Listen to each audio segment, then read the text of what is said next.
Hi, I'm Corey, and welcome to another episode of Flips, Flaps, and Folds, creating things for your idea book. And this one's kind of a cheat because we're not really going to be making something that flips, flaps, or folds. Well, I guess it could fold.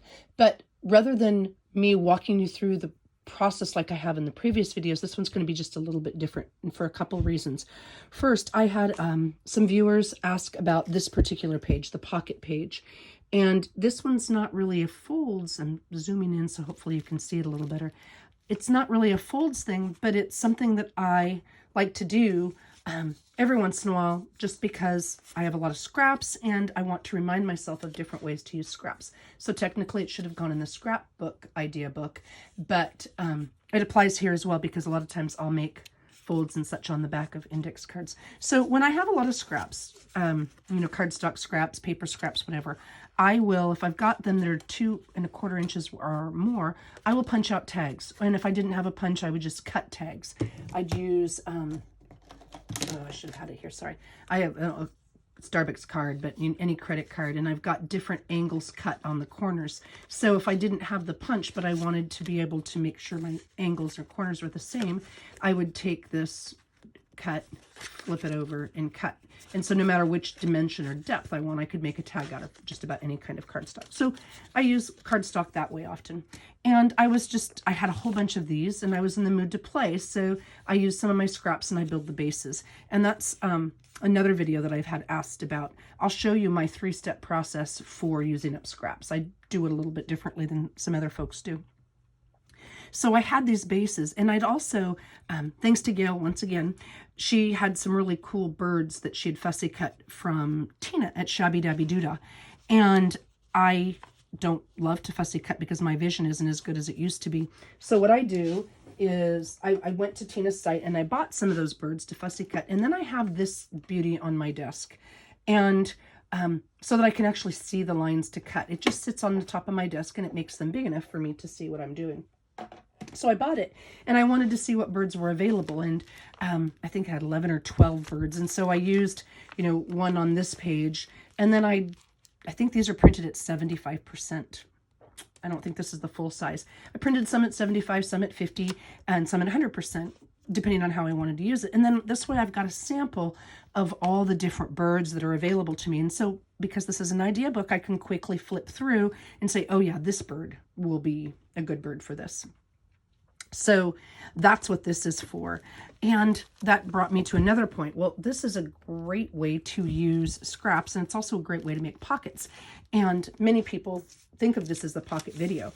And the way I do that, I could certainly show you another page in this book, but the idea is that it'll work in any book. So if you've got a smaller book, maybe you'll get 4 of these or 4 tags on a page. So you start with using a tag, whatever tags you've got, whatever size you want, and then you want them roughly, your pockets roughly half that size. This is a piece of vellum, but I use tracing paper all the time. Works the same way. So let's say my tags are 4 inches. Well, I'm going to tear strips of vellum or tracing paper at 2 inches. And then I'm going to cut them to fit the width of my page. You can certainly glue them down, but I sewed this one by hand and I went over that in a different video. And then you can adjust it accordingly to fit as many as you want on your pages. Again, the reason I'm not doing it is because there's not really much to show you. You tear it and you sew it, and I showed you how to hand sew, or you can sew it with a sewing machine, certainly. But it's a great way to use up your scraps. It's a great way to, cardstock scraps, paper scraps, and also have a visual of some of the supplies that you might have and want to use in one spot. So that's the close-up for, I think it was Sandra or Sandy that was asking about this. One of the people that was asking about it. So here you go. I hope that helped. And then the next one, I was just going to flip over this page, but then I thought, it's something that I really like to do and use, so maybe you guys would like to do and use it too. So every once in a while, I'll put in a page, I'll put in my signature, and I'll put one page in upside down. Or I've been working on a page next to it and I splatter ink, or I grab the wrong color of an ink and I start to ink it and it's not right. Or I've smudged an image when I've stamped or something like that. And I still want to use the page. I don't want to have to waste it. Well, this is my favorite go-to for a page cover. It's kind of like building a page outside of my book and putting it in the book. And I'll show you what I mean by that in just a moment. Another thing I really like about this is it uses up, lots of scraps. Maybe I've got a piece of paper where I like both sides equally. Well, okay, I don't love that side, but I like this side really well. So I can use the pieces that I like and not the pieces that I don't, and I'm able to use up my scraps, all while saving a page. You can make it as flat or as bulky as you want, but it's a super way to cover almost an entire page and still have function. So here, this one has 3 pockets, and of course you could do 4 pockets or 5 pockets or as many as you wanted with it because they're not layered on top of each other. They're their own unique pocket. So I've got a full-length pocket on the side of the page here, and then I've got a larger pocket right here where I can fit something in, and then I've got a smaller pocket on top. And the idea here is you start with the page size that you need. And a lot of times I'll just use a piece of coffee dyed paper so that I know I can build it the correct way. So this page happens to be 6-ish by 9 1/4. So I take off 1/8 of an inch on each side, so 1/4 inch total when I'm cutting the page. So I would cut this paper down to, in this case, 5 3/4 by 9. So that I have just a little bit of a give all the way around. And if you've got your page in upside down, it's not going to show because most of your page is covered. So I'll start with a base like this. And I'm just going to say, for the sake of ease, that this is the size I need it to be. This is the side of the page I'm covering. Well, then I just start grabbing cardstock pieces or paper pieces or whatever, and I'll start laying them down and playing around. This is a great way to use up some of the single-sided paper that you have that, may or may not, you have a lot of, you have a few pieces left. This is a great kind of a collage project.